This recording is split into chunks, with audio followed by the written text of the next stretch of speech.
This is Devin from I Can Relate. This is Chidera from I Can Relate. This is Rylee from I Can Relate. This is Hudson from I Can Relate. It took so much to not say, and you're watching Disney No, Channel. I was literally trying so. I Can Relate, a podcast for teens, about teens, and by teens, is presented by Lee Summit Cares. Lee Summit Cares mobilizes community partners to develop a culture of physical and mental wellness for Lee Summit youth and families that inspires positive, healthy choices. Lee Summit Cares is currently seeking youth in grades 8 through 12 who are passionate about advocating for a healthy lifestyle among their peers. For more information or to apply, visit lscares.org. Okay, awesome. Hi everyone, this is the podcast I Can Relate, and I'll introduce everyone right now. I'm Devin LeJean. We have Chidera Okafor, Hudson, Rylee, and our special guest today is Mr. Campbell, the principal at SRA. So today's episode, we're going to talk a little bit about empathy, and we just think that this is a super important topic for teenagers just to learn and understand, especially know the difference between sympathy and empathy. And we also, the biggest thing that we want everyone to understand today is that it doesn't matter where you come from, who you are, that everyone struggles and that you need to have that same kind of love and empathy for every person. So the person that we're interviewing today is Mr. Campbell, the principal at SRA. And Mr. Campbell, we wanted you to talk a little bit about what SRA is, how you became the principal there, and a little bit about your backstory. That'd be great. Hey, thank you. Well, I appreciate you guys having me on today. I'm very excited to be with you and would be happy to share a little bit about me. So I am currently the principal at SRA, which is Summit Ridge Academy. Summit Ridge Academy is the alternative program for the district, for the Lee Summit R7 school district. We currently have students from all three high schools and all three middle schools who attend Summit Ridge. The vast majority of those students chose to come to Summit Ridge for a variety of reasons. We do offer the opportunity for kids to get caught back up on credit. So if a student were to fall behind, need to get caught back up, that's our primary focus for us. It's also a smaller program, so it allows for those students who maybe have struggled in a traditional looking high school program to be in a little smaller place where we can provide a little bit more adult one-on-one small group type of instruction or support. And so we have about 130 students in our program at any given time.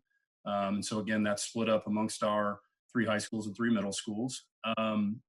Really, I think the thing that that I'm most proud of at Summit Ridge is the work that we have done over the past, and when I say we, our entire staff have done over the past several years around trauma-informed or trauma-sensitive approach, which basically means that we recognize that kids bring things to school with them each day that maybe make school not the most important thing. And we have worked very hard to build in supports to meet those needs so that we can get the focus back on school and we can make school the most important thing. And so that's been exciting. A little bit about my background. I was as you noted, I was a Lee Summit High School graduate, class of 1990, back when there was only one high school in Lee Summit. And as a kid growing up, life was not exactly always sunshine and roses at the Campbell household. I was a kid who didn't really care for school a whole lot, especially in elementary grades, and through relationships with a lot of amazing educators, coaches, and support people, and some family. And I say we were able to get me through school. Graduated in 1990, had the opportunity to go on to college and play basketball. So played basketball at Culver Stockton College for 4 years and got my degree.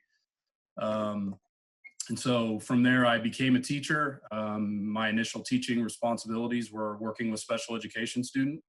And I did that for 10 years. I did that in several places. And my last teaching responsibilities were in Lee Summit at Lee Summit West. And so I taught there for a couple of years before I became an administrator. I went to that point, I went to Harrisonville. Harrisonville High School, was an assistant principal at Harrisonville for 2 years, and then the high school principal there for 6. It was during that time that I recognized and kind of figured out my why. And my why has always been working with kids who maybe weren't successful in that traditional program, who would be deemed at risk, or whatever term you want to use, but would be deemed at risk for not graduating. And so the opportunity presented itself for me to come back to Lee Summit and be part of Summit Ridge Academy. And I jumped at that opportunity, and I've been there. This is my 5th year there. So and it's been an amazing 5 years. So that's a little bit of my backstory, and a little bit about me professionally, and a little bit about Summit Ridge. That's awesome. So how has empathy really affected your relationships with students? Well, I think if you look at the definition of empathy, and you'll find different definitions, depending on where you look, you really, in my mind, is the ability to put yourself in another person's shoes, take another person's perspective, understand that where they come from influences where they come from, and what they're dealing with influences all the decisions that they make. We talk a lot about the perception loop. And so we understand the concept that our perceptions are the way we view the world through our past experiences, through our current situation. And so when we have certain perceptions, specifically around school, those perceptions lead to thoughts, feelings, and emotions. And so if we've had negative experiences at school, that's going to lead to negative thoughts, feelings, and emotions about school. Negative thoughts, feelings, and emotions lead to oftentimes negative behaviors. Negative behaviors typically end up receiving some form of negative consequence, which then just reinforces that whole loop. We use that term perception loop. And so we find that our students are oftentimes caught in that loop. And so I think being able to understand that and help them understand that, so that we can get them out of that loop, is what allows for students to kind of break free of that negative thought process. And to do that, we have to have empathy. We have to understand that, initially when they first come to us, they're not going to have probably the best attitude about school. They're not going to have the highest level of self-esteem, or thoughts of themselves as students. And so our job is to empathize with them, understand their perspective, and then hopefully help to give them a different view. And the way we do that is through giving them a better experience. I say it all the time, our job is to give kids a different look at school. And the way we do that is through first understanding who they are and getting to know them. Relationships are essential in that process. And then helping them craft a new experience, so that they have that positive feeling. I recently just came across this article that stated that American adults lack empathy today. So do you agree with that statement, and how do you think that that can affect younger generations like us teens in our adulthood? I don't know that I'm always hesitant when it comes to blanket statements like that. To say that American adults lack empathy, I think would be inaccurate and unrepresentative of the large number of American adults who do empathize and do have the ability to do that. Do I think we do it enough? No. Do I think it is a focus because we're so caught up sometimes in our own world and doing things for ourselves that we forget to empathize with others? And I think sometimes it can be, we can take a very broad approach to empathy. I think one area of empathy that we don't necessarily always embrace it, typically when you think of empathy, you think of people who are less fortunate, who are marginalized, who are, live on the fringe of society, and we have to experience empathy for them. But we also need to empathize with others who maybe just don't even share our viewpoint. And I can think of, unfortunately, the political world that we live in now. It's you either agree with me or you're wrong. Well, that's a place where we could employ empathy and being able to listen to others and their points of view. Not necessarily agree. It doesn't mean that we always have to agree with everyone, but the ability to just listen to others and say, you know what, you make a good point, and I can see why you would believe that. That to me is empathy as well. And so I think some of that probably leads to that statement of, it's like any other statement. I've heard people say, oh, you know, today's generation of students, they don't want to work hard and they want everything handed to them. And I know that's false, because I work with kids every single day that want nothing more than the ability to just come to school and be successful and work hard. But I can see where, you know, we live in a society where it's kind of a cancel culture type of society. You're either all one thing or you're not. And we don't operate sometimes in those shades of gray that we know probably are where most of us live most of our life. And so I think there is some truth to that statement, but to say that I think all adults lack empathy, is probably an overreach. I definitely agree with that. How do you think that people can better empathize? And why do you think it's hard for some people to show empathy? That's a great question. I think empathy is hard because it's hard for somebody to put themselves out there in a position to empathize when maybe they haven't experienced some things. And so that requires a little bit of a reach for people. I think really the basis of empathy, in my opinion, is the ability just to listen. And that can be a challenge. And so, and not necessarily listening to have a response, but sometimes listening just to understand. Unfortunately, I think a lot of adults feel like, well, if I listen to a student talk about their situation, then I'm obligated to respond, or I'm obligated to give them a solution. And that's not always the case. Sometimes we just need to be heard. Sometimes kids just want to tell their story, and know that there are adults, or there are people, or there are other kids that get their story. And so I think that can create some challenges, this feeling that we have to, if we listen to someone, we have to offer a solution to their whatever it is that they're dealing with. And I don't know that that's always the case. I think empathy can also be hard because it requires that we enter into those situations open-minded and willing to hear. You know, to me, we can hear someone and we can listen to someone. You know, anybody can listen to someone talk, but do you actually really hear what they're saying? And I think that requires active listening. It's not something that I think a lot of people are very comfortable with. But it's amazing when you actually just listen. I mean, I can tell you that in my job, sitting in my office, when I have the opportunity to talk to kids, those conversations are usually, at least initially, pretty one-sided, meaning the kid's doing a lot of talking, and I'm just trying to hear what they're saying, because you can say things, but there are those hidden meanings, and there are those underlying things that we need to be listening for.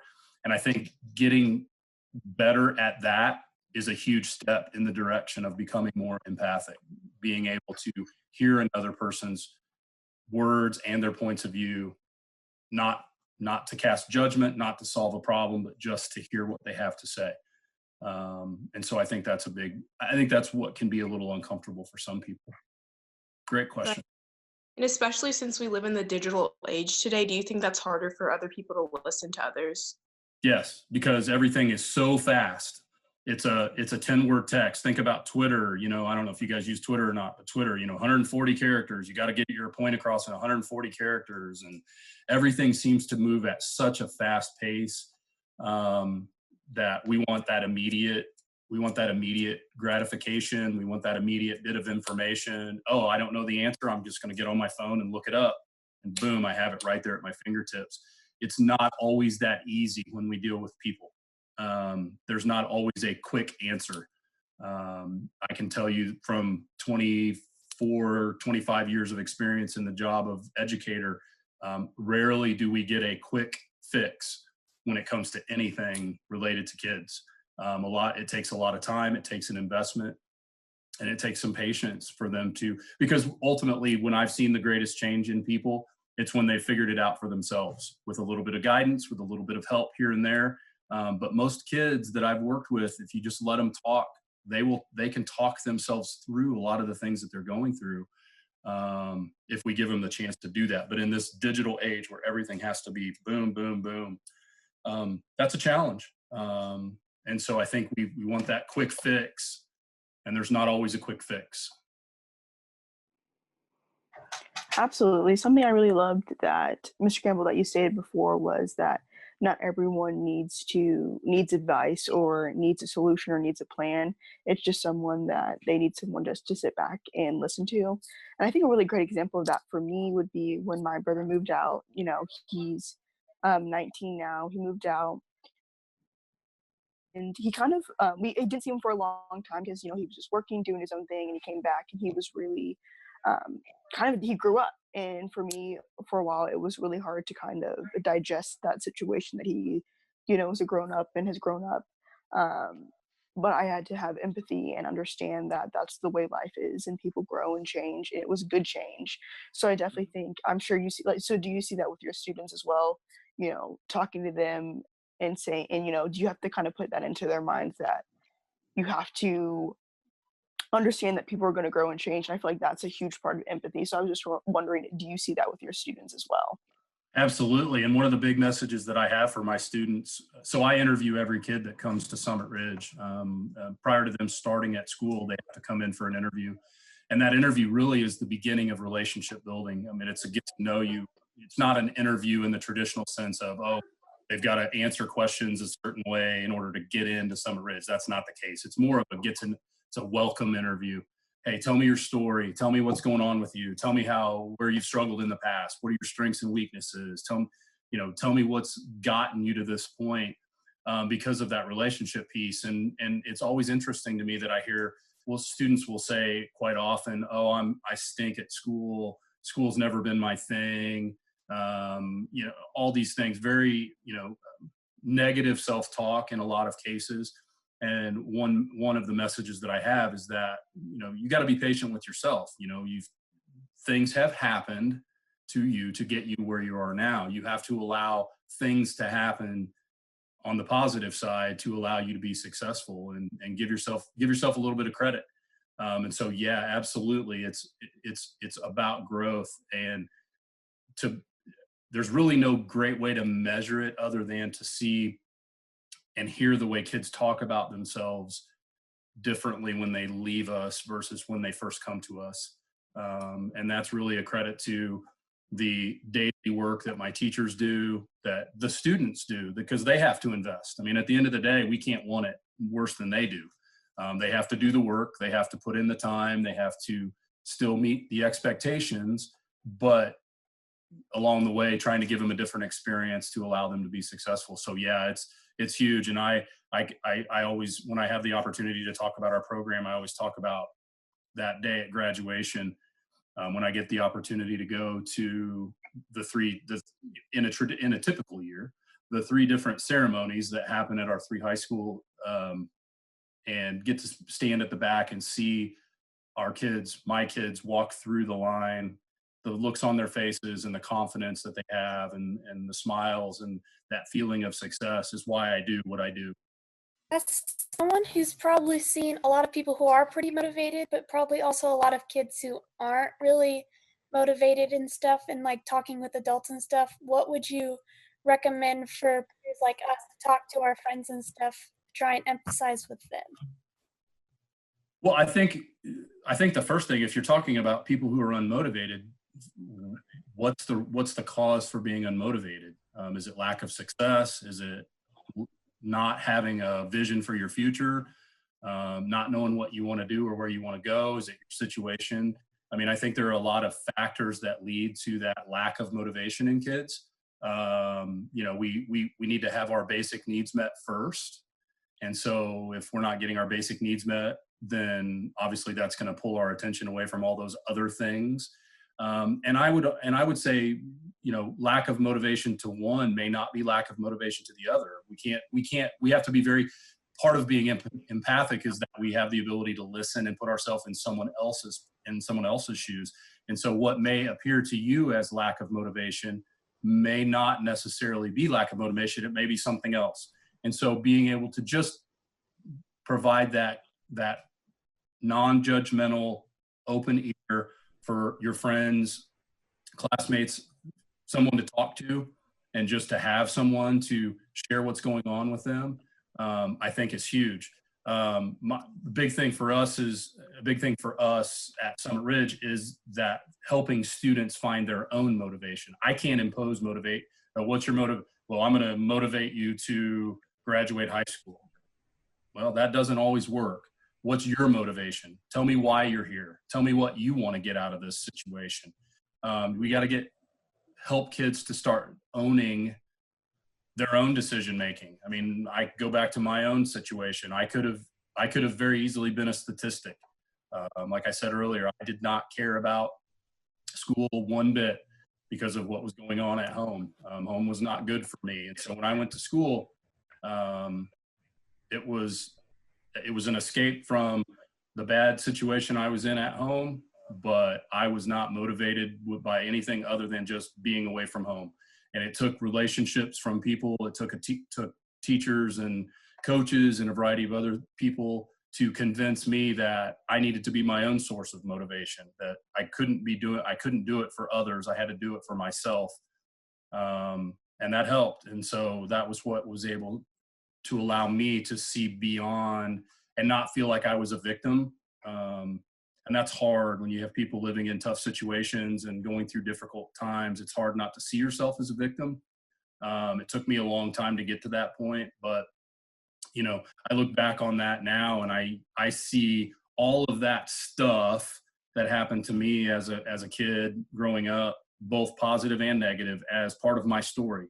And I have learned to own that story. And I almost see my story kind of as a gift now, because I can put myself in the shoes of a kid that's going through difficult times at home, that doesn't have the greatest home life, that may not have the things that other kids had to work for a lot of things that a lot of kids just don't have to work for nowadays. And but I see that as a gift now. It allows me to be empathic with kids who are going through similar situations at home. And the thing that I've learned is that kids know when I say that I've been through it and we can have those conversations, they know that, yeah, I actually went through it. And those are things that if I can overcome those things, so can you. So do you believe that, you growing up and having a kind of a difficult childhood and just having a difficult time at home, do you believe that that's allowed you to be more empathetic, but also have a better understanding of what other students and what, not even just your students, but people around you are going through? Yeah, I can tell you that first and foremost, I don't think a story like that is a prerequisite to being empathic. I think people who grow up in very good homes that have everything that they need, all their needs are met, can be very empathic as well. I just think it has afforded me a unique perspective when it comes to working with students and with people in general. I'm not a person who judges very quickly. Because I know that, the minute I cast judgment on someone, I'm going to find out something that is going to change my perspective on those people. And so that's why that interview with kids is important, that getting to know people is so important. And you heard me say, tell me your story, or let me get to know your story a little bit. That allows me to have a perspective on situations and on things that maybe that others aren't. So yeah, I think definitely going through those things changed the way my outlook on dealing with people. It had a significant impact on my chosen career path. I tried for years to talk myself out of being an educator, but I kind of knew that that's where I needed to be and doing what I'm doing now. And so, if you can find that thing that allows you to get up every day and put on your clothes and it not be going to work, but going to something that you're passionate about. And that's something that I am very passionate about, the opportunity to work with people and help kids. Because if it wasn't for several adults, and I can name those people, I probably wouldn't be sitting where I'm sitting today. as someone who seems like stories are a big part of who you are, how do you think kids who go to Summit Ridge compared to the other high schools, their stories impact them compared to our stories impacting us? Well, I think there are obviously kids at Summit Ridge that have, have stories that aren't, the typical, you know, everything's great, I've got everything I need stories, but there are kids that are over there that have all those things too. I think every story, and I think our stories absolutely impact the way we look at things, the way we approach things. So I'm not, the last thing you're going to get me to do is stereotype the kid at Summit Ridge, because I've got 130 kids over there and I've got 130 different stories. And so what we look for are common threads and ways that we can help kids. And sometimes it's just about embracing your story, and understanding that, okay, this happened, so what are we going to do about it? Instead of, like I said earlier, feeling like we're a victim, and have no control. We always have control. Everything is about choice. And that's hard for some kids to wrap their head around, because they feel hopeless. They feel, and I can tell you there are kids walking the halls at Lee Summit West, Lee Summit North, and Lee Summit High School who have the exact same feelings. That's not an exclusive to Summit Ridge problem. A lot of times the differences are supports, what we call protective factors. A kid walking the hall at Lee Summit West, Lee Summit High, Lee Summit North may have some additional supports in place that a kid that makes their way to Summit Ridge doesn't have. Or they have, people in their life that are there to support them and help them. And there are kids at Summit Ridge that have those things too, that are dealing with other things. So again, I don't think there's I don't think that there's necessarily a profile that you say, oh, well, this is a Summit Ridge kid, this is a Lee Summit North, Lee Summit High, Lee Summit West kid. I think there are just a myriad of things that we look at, and that's the approach that we take. I believe, and I can't stress this enough, I believe every kid is one caring adult away from being a success story. And so hopefully you have multiple, and your friends have multiple caring adults. But I think really at the end of the day, it takes one. And so that's the approach we take at Summit Ridge, is to try to be that caring adult, those caring adults for a kid, to get them over the hump, so to speak. I remember, like I said, I can tell you all those people for me. Mr. Lanou, my 5th and 6th grade teacher at Pleasant Lee Elementary, Mrs. Smith, my 8th grade math teacher, Coach McDonald, my high school basketball coach, Coach Harrison, the assistant coach, and I could go down a list and name more people that were that caring adult for me, that allowed me the opportunity to get out of my situation and overcome some of the things that were obstacles for me, and eventually led to where we are today. So could you be that? Could students be that for each other? You bet. You bet they could. And so we're always looking to foster those relationships, not only amongst adult and student, but also student to student. Because I think sometimes kids are going to tell kids things they would never tell an adult in a million years. And you guys probably experience that all the time. And so I think your message to those that will listen, of being empathic and just listening to your friends and just being there for them, can be huge in that process of helping them overcome whatever they've got going on. What do you think the hardest obstacle is to overcome, or to show empathy for one another, whether that be like looks or age or religion? Wow. That is I think it's people dependent. I think for some, religion can be an extremely difficult obstacle to overcome. I think for some, it can be race. I think for some, it can be sexual orientation. I think it's really dependent on the person. And a lot of that comes from, the way we were raised, our own personal experiences. I struggle, something that I've always worked very hard to overcome, is to what Devyn kind of led in with, is that this belief that, oh, well, if you live in a certain area, then you should be held to a certain standard because you have all this stuff given to you. And I have to remind myself frequently that, okay, can't look at that stuff. None of that matters. At the end of the day, a struggling student is a struggling student. A struggling adult is a struggling adult, no matter where they come from. And so I think there are a lot of factors there. And I think each individual person has to kind of self-evaluate. What are my blind spots? Where do I struggle with being able to give empathy? And it kind of goes back to what we talked about earlier with, being empathic over people's beliefs and views and different things like that. Can we accept that others are just going to have a different viewpoint than us? And if we can, and we can hear them and respect their opinion, we may not agree, but respect their opinion, then we can move past that to get on to things that, in my opinion, can be more important, which is helping each other be successful, supporting each other, those types of things. What else? Any other questions? I'd like to know kind of how you guys got this thing started.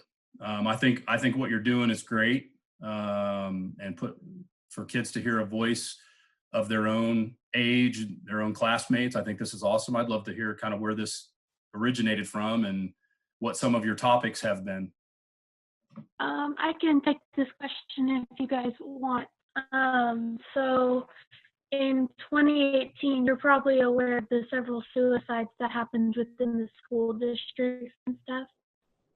Mm-hmm. So based on that, Carrie Gray, Nick, and a bunch of other teachers and stuff and community people started this mental health task force kind of thing to try and just see how we can step in within the schools and try and not rehabilitate, but kind of reach out, kind of like what you do in the schools a little bit. And so out of that came mini task force to try and do different things within the schools or just the community and stuff. And so myself, Nick, because I'm with a youth advisory board with Lisa and Carrie, so me and a few other of the members, and then Nick and Carrie Gray were just discussing different ways, because I think our topic was talking about just reaching teens, I think. And so somebody suggested starting up a podcast so that we could just try and reach kids, because it's easy for them to just listen and then maybe email us or text us at some point to get that started. So that's awesome. That's awesome. What are some of the other topics you guys have tackled? We talked about relationships and pressure. Just, I think one of our more recent episodes or earlier episodes is just talking about how we can successfully use our voices, because we feel like there's either too many voices or not enough voices advocating for things. So I think we had a really good discussion about how us as teens can just reach out in the community and use our voices successfully. Yeah.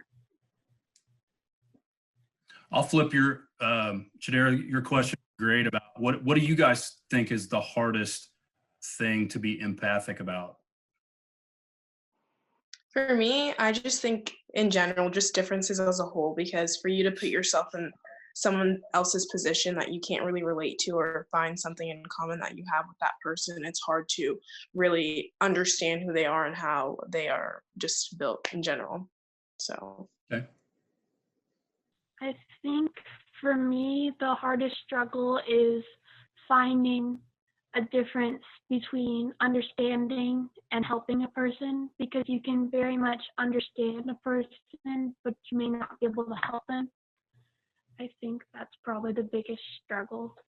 I think one for me, branching off of you guys, is definitely understanding that people come from different places, and just because a lot of times I think this is a problem with everyone, a lot of times people can kind of see, well, I'm going through this, and what you're going through doesn't seem as bad as what I'm going through. And I think a lot of times you have to kind of take that judgment away from being empathetic, and like Chidera said, put yourself in other people's shoes and be like, well, you know what, this is this person's life.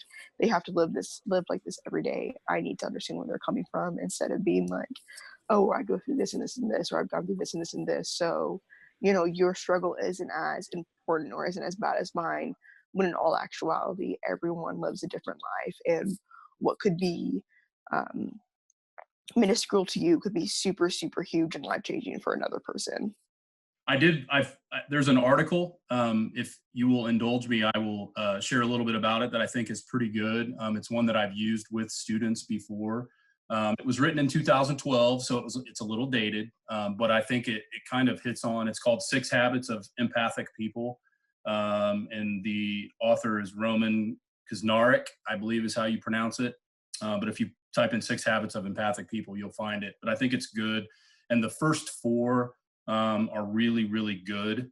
And I think they kind of get at what you guys were just talking about. The first habit of highly empathic people is the ability to cultivate curiosity in others. And I think that's big. So that curiosity takes judgment out of the picture. And so to me, that's one. Just being curious about other people and where they come from and what they've experienced, and gets back to that story. It's why I put such a heavy focus on, the story part of things. The second one is to challenge prejudice and discover commonality.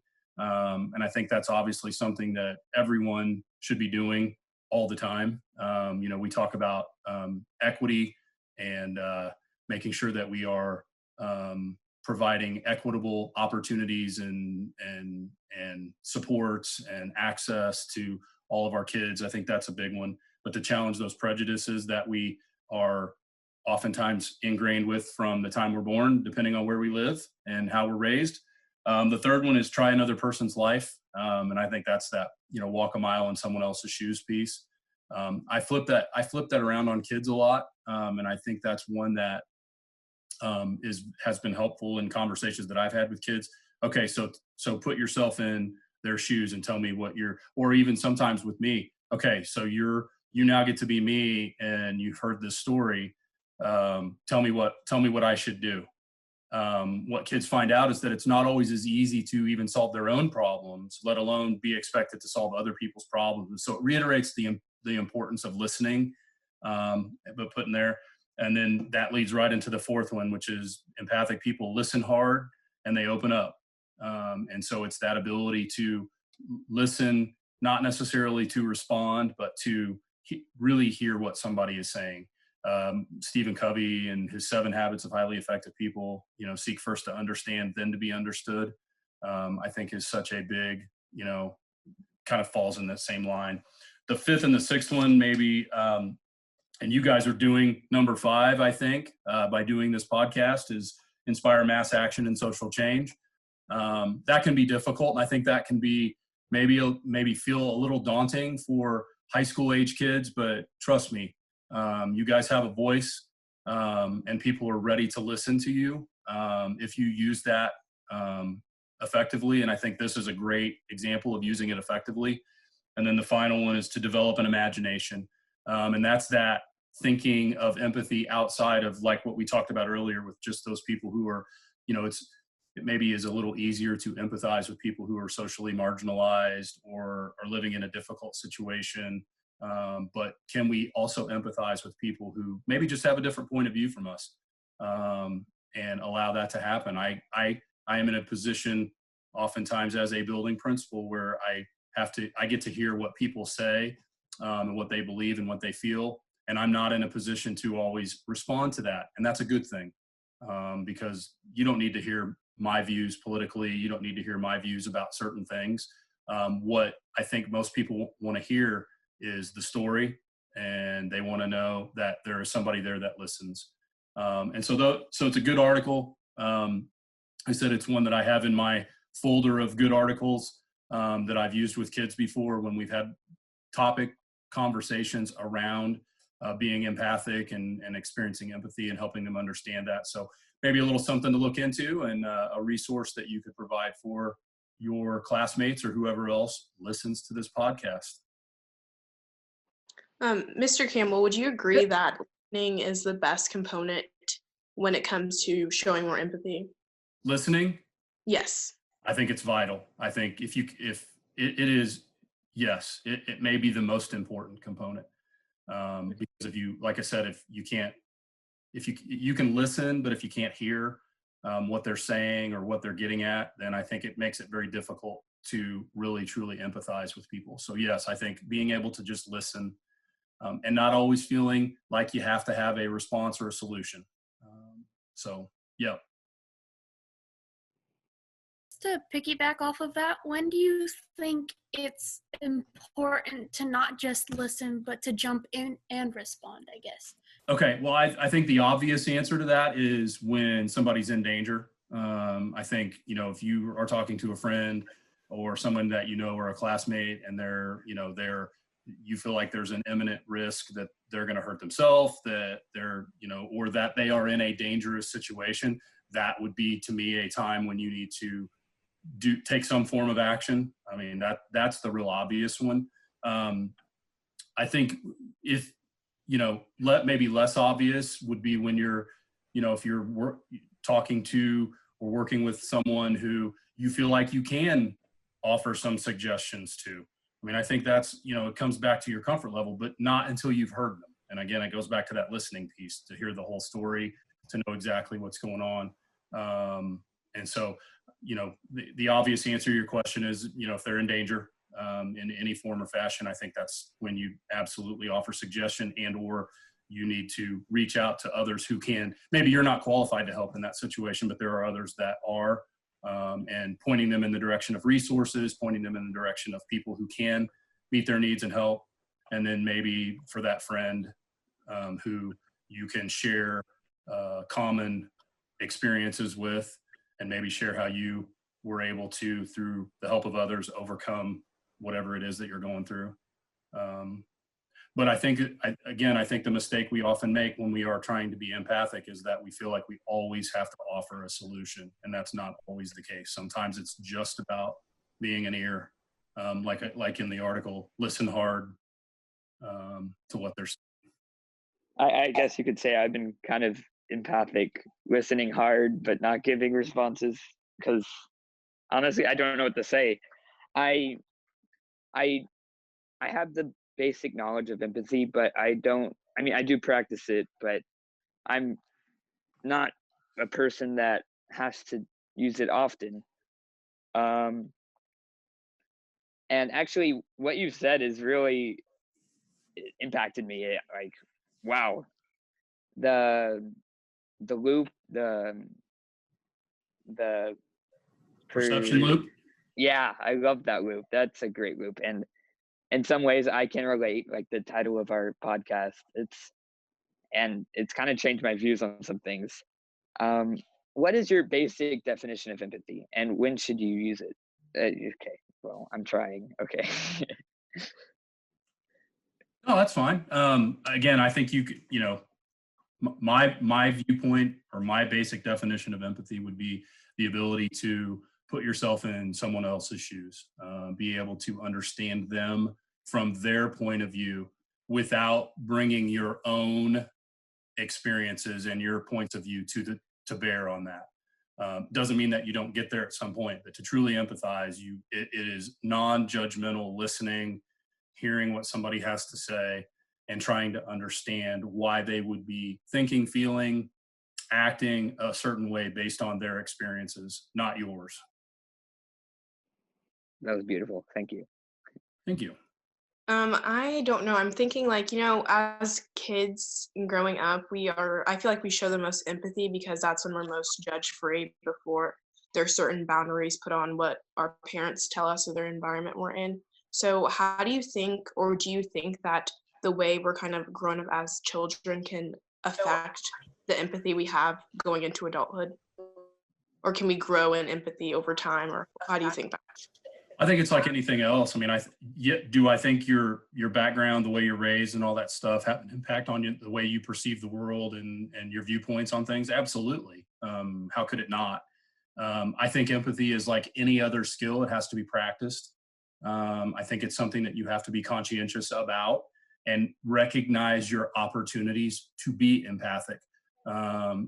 Sometimes, you're not always going to be practicing empathy when you're having a normal conversation with your classmates or your friends, right? It's just it's a back and forth exchange. But recognizing when it's time for me to go, okay, whoa, it's getting a little heavy. I need to back off and hear what's being said. So, like I said, it's like any other thing. Patience. We have to learn to practice patience. Patience is not something that comes naturally to a lot of people. And empathy is another one that I think it's just something that you have to be, number one, you have to be conscientious of what it is, and then be ready and prepared to practice it. And sometimes that requires that we be intentional, and that, I'm just going to quiet myself right now so that I can hear what's going on. Maybe even in a situation where it doesn't require empathy, but it's an opportunity to practice those skills of intent listening, active listening. And then I think as you do that, yes, I think you can grow as an empathic person. I think you can become more and more empathic. So practice, practice, practice. With everything going on right now, do you have any advice for teens listening on how they can try and empathize with people without physically being there for a person? Yeah, I think it's something that we're having to do almost daily, but it is just having to understand why the situation that we're in scares people. And for a variety of reasons, it scares people. And so, I have to, I'll give an example from my own life. I'm like it or not, I'm old. And so I'm on Facebook. And that's not something that you guys that's not a medium that you guys probably operate in. But when I hear people on there, oh, I can't believe so-and-so did such and such today, or they should be at home, or I can't, and on the flip side of that, I can't believe why people are staying at home. There's nothing going on. Everything's fine. This is just the media or whatever it is. Those are two very different and conflicting viewpoints. And I have to remind myself that there's a reason why they feel the way they feel. Either past experience or current situation. And so I have to remain non-judgmental as it relates to the things that people are posting. I personally don't put things in social media that relate to personal feelings. That was a personal choice that I made. But some people use it as their medium just to get their opinions out there. And so I have to be very cautious to not be overly judgmental and maybe try to empathize. Gosh, why in the world would my friend say this? Before I just fire back a response, oh, quit being an idiot, the typical thing. So I think this time requires a tremendous amount of empathy, because we got kids in Lee Summit that don't have internet access. We've got kids in Lee Summit that are having to watch siblings while parents are still working, and aren't able to attend full scale time to doing the virtual lessons that are going on.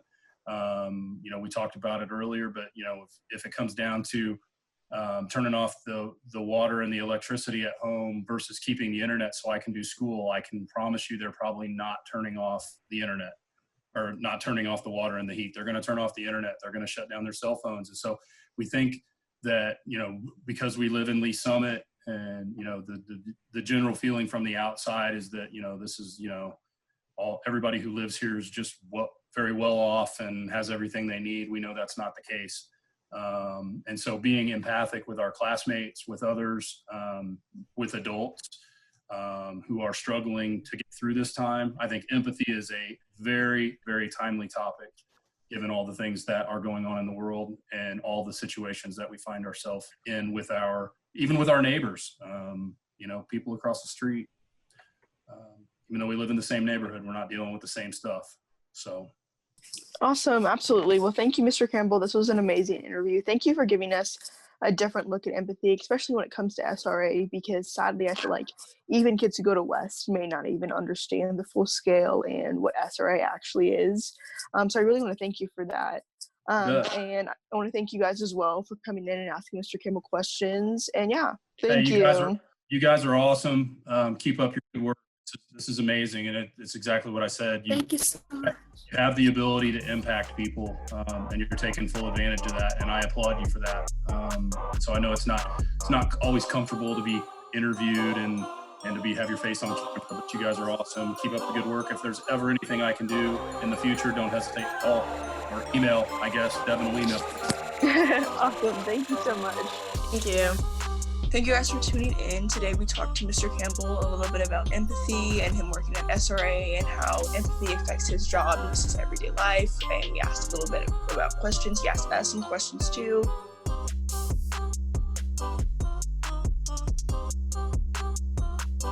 You've been listening to I Can Relate, a podcast for teens, about teens, by teens. I Can Relate is produced by Fredcast Podcast Network and made possible by Lisa McCares.